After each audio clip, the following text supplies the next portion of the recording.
Welcome to FYI. My guest today is a man who is extremely well versed in the hospitality industry, and he's going to tell us all about how hotels work and just everything you'd ever want to know. He's a wonderful man. Here in the Twin Cities, Dan Krahn. He's the Kaeding Management Compass 45 Hospitality Director of Operations. And I want to tell you a little bit more about Dan. Yeah, Dan is actually a decorated industry veteran. Dan has worked in nearly every facet of hospitality. He has obtained recognition as well as served on many advisory boards. He began his career as a sales manager with Marriott International in the early 90s. From there, he worked his way up through the industry, serving as housekeeping manager, assistant general manager, director of operations, and most recently, VP Sand Hospitality, overseeing up to 26 hotels. As the Director of Operations for Kaeding Management, Compass 45 Hospitality, Dan is responsible for overseeing properties and general managers. This includes optimizing revenue and sales opportunities, cost containment, and guest feedback, and implementing new directives for growth. He's also responsible for getting guidelines for personal evaluations, recruitment, and advancement for all employees within the company. Dan holds a Bachelor of Science degree in Hospitality and Tourism Management from the University of Wisconsin-Stout, where he has served as a mentor, I should say, and a member, too. You're a member of that whole crowd. Yes. Dan, it's wonderful to have you here today. Yeah, thank you, Barry. Thank you so much. How did you become interested in the hotel industry? It was really a bit of a fluke. I wasn't exactly sure what I wanted to do when I grew up. I'm still not sure what I want to do when I grow up. I don't know if any of us do, but my really at the time, late on in my high school career, I figured that I really enjoyed the idea of teaching. That's really what I wanted to be as a teacher. The challenge with it was being a graduate of De La Salle High School here in Minnesota and having that experience. I wasn't really sure that the salary and the financial well-being was going to be what I would have wanted, and so I decided to look at industries where I could still put emphasis on teaching, and I really got familiar with the hospitality industry. And I have one of my mother's cousins happened to be in the hospitality industry, manager down in Myrtle Beach, South Carolina, and he happened to come home for a family reunion one year, and we had a wonderful conversation, and one thing led to another, and I went my freshman year to Mankato State University, and then after really deciding that hospitality is what I wanted to do, I transferred to UW-Stout, and the rest is history. Well, that's wonderful. So the UW-Stout then had disciplines to teach hospitality? Yes, UW-Stout back then was one of the more, and still is, one of the more prestigious hospitality universities. So I got my bachelor's in hospitality and tourism management, and they still have the degree today. It actually boggles the mind, to me anyway. I've kind of been involved with that partially in Las Vegas. I worked for Howard Hughes, who owned 6 hotels there, and of course with one of your wonderful people, Jamie Goodchild. He and I both worked together for the Mille Lacs Band of Ojibwe, who had 2 hotels in Mille Lacs and Hinckley, and you kind of got to know a little bit, and compared to you, just this much, about how you treat people, how difficult really it must be in some instances to say, look at all these people we're serving, and the people we hire have to know that every one of them is so important. Is it a difficult situation, or has it been the same since the very beginning for you to today, when things have changed a little bit, or have they not changed that much? Yeah, that's a great question, Barry, and as a matter of fact, we just had this conversation this morning in our office, and we were talking about how with all of the changes in technology and the diversity of hotel brands today that didn't exist 20 years ago, Airbnb, I mean, you name it, how our industry has evolved in terms of the segmentation and the choices that people have. Technology has changed in terms of the booking channels, There was no such thing as Expedia or Booking.com, and there are multiple sites now that have to be managed that customers go to make their hospitality choices. And yet with all of those changes, and I've been doing this now for over 25 years, it still boils down to what we call the 3 key drivers of hospitality. And those 3 key drivers are associate engagement, guest satisfaction, and financial performance. The idea is those will be very interdependent, but at times as a leader you have to be very purposeful about choosing what is the priority at that particular time. The idea is the more you, as you mentioned, hire the right people, you bring people on your team that choose hospitality because they want to make a positive difference in people's lives. Mm-hmm. If you think of the word hospitality, where did it come from? Hospital. It's really about caring for people. And if you can find those people that have the spirit to serve, it really makes a tremendous difference. And then once you find those individuals that have that spirit to serve, it's truly the ability to give them the tools and resources to be empowered to help us manage our business more effectively. And what I mean by that is, if their last name was on the building, what would we do different for our guests? What would we do different for our coworkers? How do we think differently to become better at serving a multitude of guests, which then lead to the next phase, and that's the guest satisfaction piece. We feel that when you think of the multiple reasons why people stay in hotels, and if I even turn it back to you, think about your immense years that you've spent on the road and all the places you've been to. Maybe you can even share with me, give me some things, some reasons why you would have had to stay in hotels. What was forcing you to go out and travel and have to then find yourself staying in a hotel? Can you think of what all those different reasons would have been? Well, obviously you want comfort.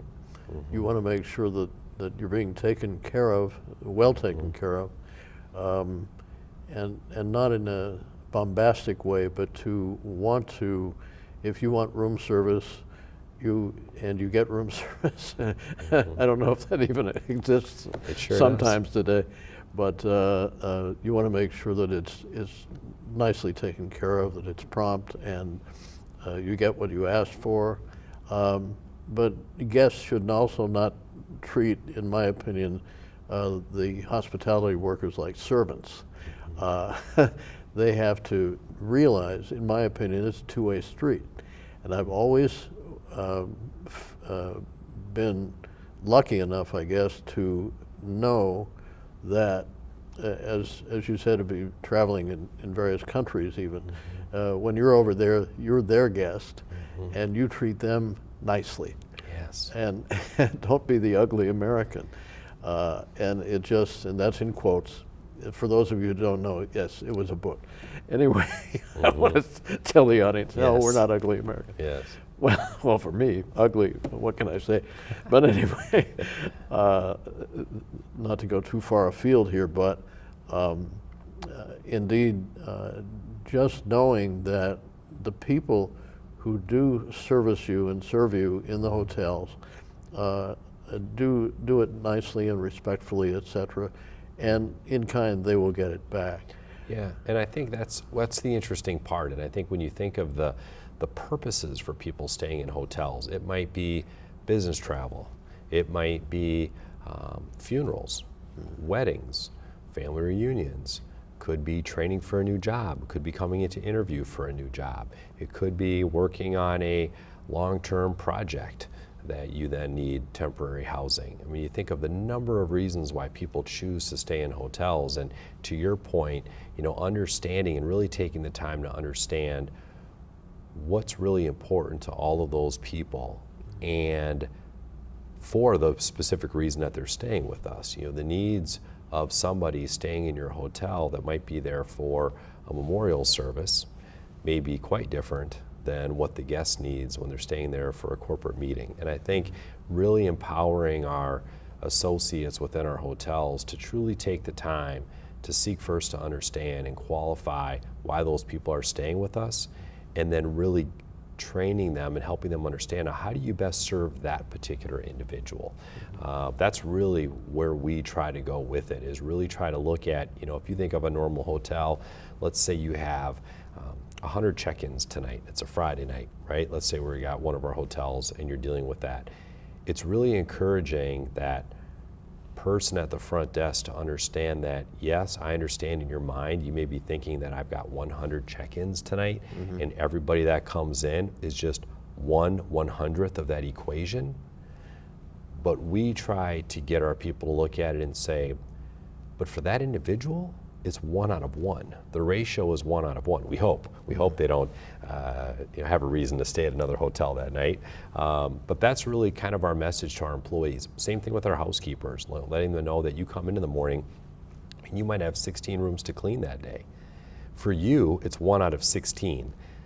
But it's encouraging to stop, take a deep breath, and realize that they have an opportunity to influence 16 different people's lives in that particular day with how they choose to look at their job and what is the approach that they're taking in those rooms. Are they taking a little extra thoughtful care and doing some things to really show that they're going to take care of that individual? And to your point, we do feel like the more we do that, it is interesting how by really emulating that behavior, when we do it well within our hotels, it is amazing to think how it's reciprocated back to that employee, whether it be a tip, whether it be a letter that I get for one of our wonderful employees, whether it's just a gesture of thank you, gratitude, whatever it might be. That to me is wonderful. So there you got that associate engagement leads to guest satisfaction. You take care of your guests, then it leads to that financial performance. And so I feel like, having done this for so long, at times we have a tendency to put the emphasis on the financial performance first, when in reality, if you don't put forth the energy on the first two, the associate engagement and the guest satisfaction piece, you will not have a very well financially performing asset to begin with. So that's really when you ask the question about how much hasn't changed. The reality of it is, yeah, the technology's changed, the means to the end has changed, but what we get up to do every day and the essence of hospitality, I think, has been the same for decades. It's wonderful. I've always felt too that the most important person, it even translates, in my opinion, to not only the hospitality industry but to any industry that has a receptionist. That's the company.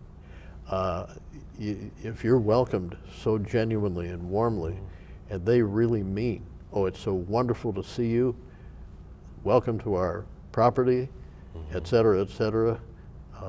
We hope that your stay is fantastic, and we'll do everything to make it that way, but that they really, really mean it, rather than from a book. Yeah. And you can tell, and you, having been in the industry for so long, you probably know within 2 minutes if a person really has that quality and that characteristic to make sure that they are there to serve and not be servants, but to serve people who are spending their money and really making the hotel or the motel or whatever it is really a home away from home, even if it's for one night. You know yourself as a person who travels. Yeah. When you walk into a room or a suite and you say, oh boy, you can exhale and say, oh boy, great. Yeah, it's interesting you say it that way, because I feel another one of the challenges I think we have in our industry is, whether it be investors, lenders, even some of the people that do it every day. We look at the hotel as being an asset, and you're selling an asset. So what do we have a tendency to do sometimes? We tend to think of a hotel room as a commodity. But in reality, to your point, when you made the comment, how do I feel when I get in that suite? It is the experience. That is really what we're selling. It's really not the commodity. I mean, a hotel room is a hotel room is a hotel room to a point. They have beds, they have phones, all the amenities to the hotels are pretty much the same. There's going to be some variances based on the segment of hospitality that you're staying in. but it is about that experience. How do people feel?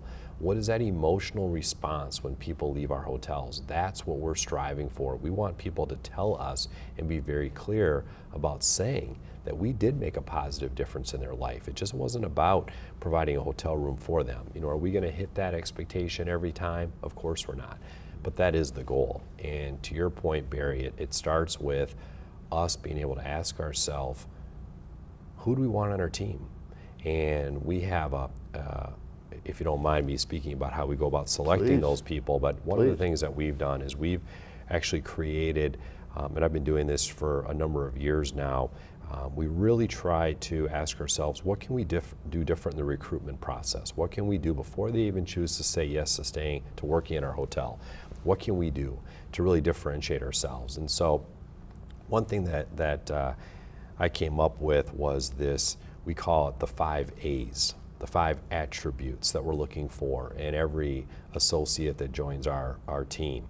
And the 5 A's, or the 5 attributes, capital A, is attendance, appearance, awareness, aptitude, and attitude.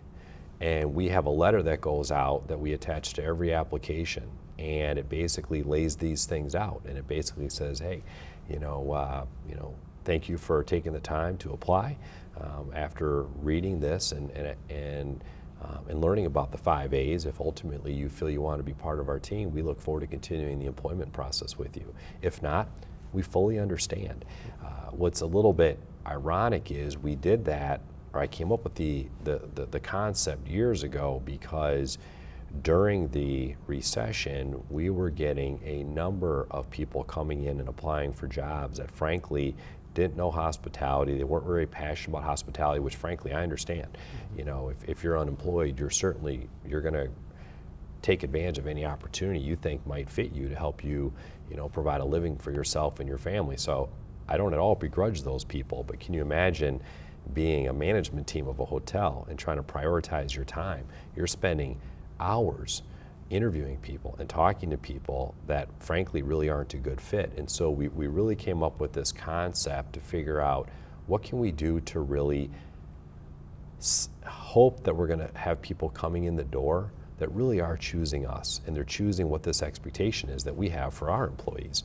And so that's why we did it. But over time, we have found that it's a wonderful opportunity to engage people on the front end and really differentiate us as an employer. We talk about the A, attendance. We're a 365-day, 24-hour business, 24 hours a day business. We don't close. The ability to be at the hotel for your scheduled shifts and be there, wanting to be there, is crucial.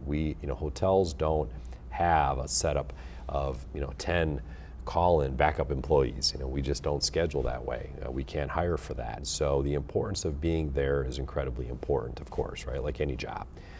Then we talk about, as I mentioned, appearance. We do have to present the image that our guests expect when they walk in through our doors. And so making sure that they understand clearly that proper grooming, wearing your uniform, having your name tag on, all those basic things are going to be a basic expectation if you want to work for us. We talk about awareness. Awareness of your surroundings, not only with what you're seeing with the guests that walk through the door, that's crucially important. If you see let's say it's 9 p.m. at night and you see that road weary, road warrior corporate person walking into the door, having some empathy for them, trying to understand at all where their day could have led them to. They may have woke up at 5 a.m. that morning and jumped on a plane to come to wherever they are, and what has that day led up to get to that point where you're walking through our door at 9 p.m. It could be the family that's visiting their relative in a hospital, and what are they dealing with. So being aware, really truly being aware of your surroundings, and then also being aware of the surroundings, the physical surroundings. Pay attention. When you're walking even out to take your lunch break. You know, what does the hotel look like? You know, is there some trash to be picked up? Are there some things that don't look right that maybe you can inform a coworker about? You know, those are the things that we talk about awareness. And then we also talk about being aware of your coworkers. You know, we strongly believe that our coworkers have a greater influence on somebody's ability to really enjoy their work environment, even frankly more than the leadership and the management of the hotel. Now, is it the leadership's responsibility to create that environment? Absolutely. And create that culture within the hotel? Absolutely it is. But it's really up to those coworkers to make it a place every day that they want to be a part of. So that awareness piece, you know, being aware of your coworkers and the needs of your coworkers. And then we talk about aptitude. You don't need to know how to do everything in the hotel when you're hired day one, but we sure need you to come in with a want to learn. You know, I tell my family all the time, I'll get up and I'll be leaving the house and I'll say, I'm going to school today. You know, we're all going to school today. You know, I truly do try to learn something new every day because I feel like we can be we're better teachers when we're being good students. I strongly believe that in leadership. And when we forget what it's like to have that light bulb go on in our heads, I think we tend to then lose the value of helping other people turn that light bulb on. And so we talk about aptitude. You know, you don't have to know everything, but we really do want you to come in willing to learn. And even if you've worked at another hotel or even 5 other hotels, we may do things differently here. And so we need you to come in with that fresh wanting to learn. And then of course the last A is the attitude piece. That's the piece you're talking about, Barry. You know, wanting to help people, that spirit to serve. And if you come in with that right attitude, knowing that when you walk through our doors every day, that's a choice. And we're happy you chose it to be at our hotel. We're happy you chose to work with us. But along with that choice comes a responsibility and an expectation that you're going to be ready. You're going to be ready to serve your coworkers. You're going to be ready to serve those guests that walk into the door. And so that's kind of a little bit of a breakdown of the 5 A's and how do we find that right person to be part of our team.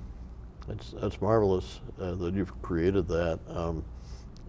It triggered a thought in my head that I've had some friends who worked for Disney, and one of their sayings to the employees is, remember, when you out to that public, you're on stage. You're on stage.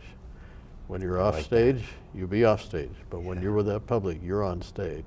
And they're not just talking about the performers, they're talking about in their hotels or whatever. You're on stage, so perform, you know, and be happy about it, of course. Now, I assume after all these years and all these wonderful hotels and motels for which you've been in charge, you may have had 1 or 2 bad experiences. And how do you handle a guest who is not particularly lovely? Yeah, that's an interesting point because you know, we sort of have this theory that you are basically 3% of the population you're just not going to be able to please necessarily, right? And there could be a number of reasons for that. What I've learned, depending on the scenario, is first things first in my leadership role, really taking the time to understand what really happened with the circumstance. Because if we feel it was something that we made a mistake on, then we need to own that.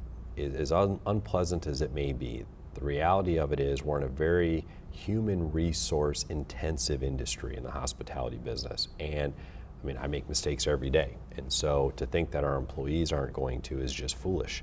And so being able to truly understand what happened, if we made the mistake, just own it, acknowledge it, and then really find out from that particular individual, what can we do to make it right? So often, we want to assume that by discounting their room is going to make them happy. Well, if you're on a corporate expense account and it's not your money anyways, that's not necessarily going to be what it's going to take.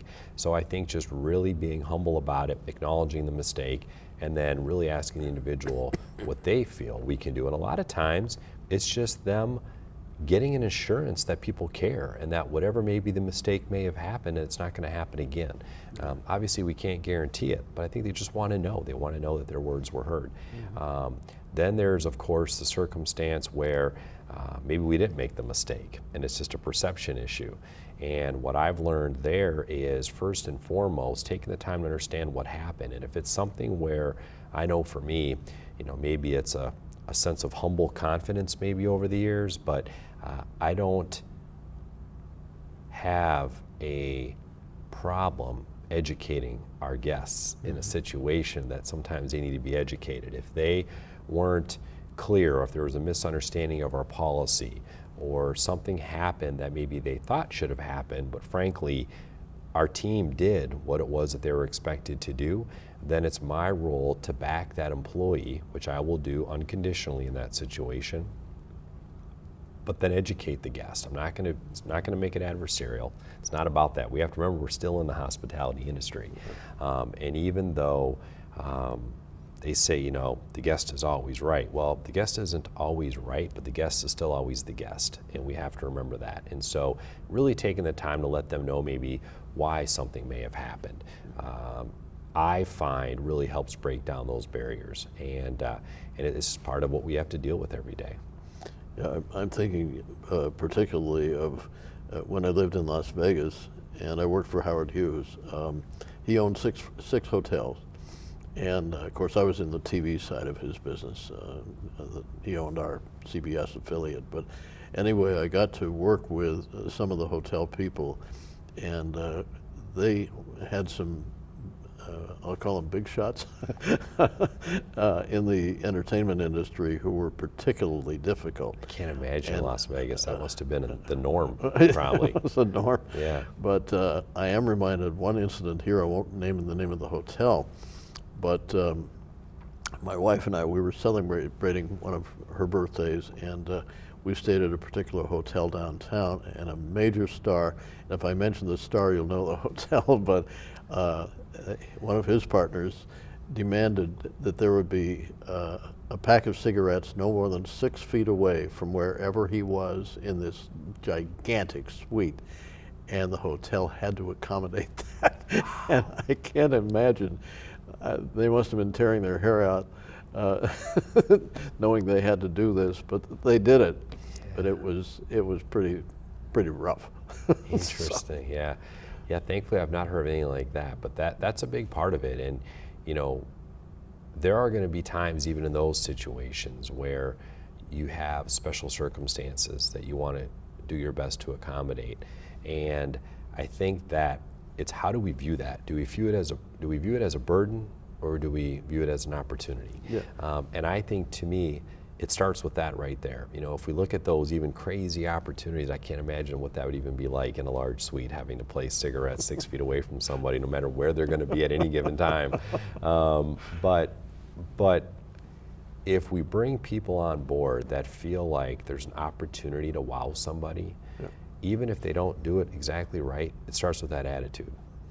Dan, I can't thank you enough. We've run out of time, but deeply appreciate it. Thank you. Appreciate it, Barry. Thank you very much. Welcome. Thank you.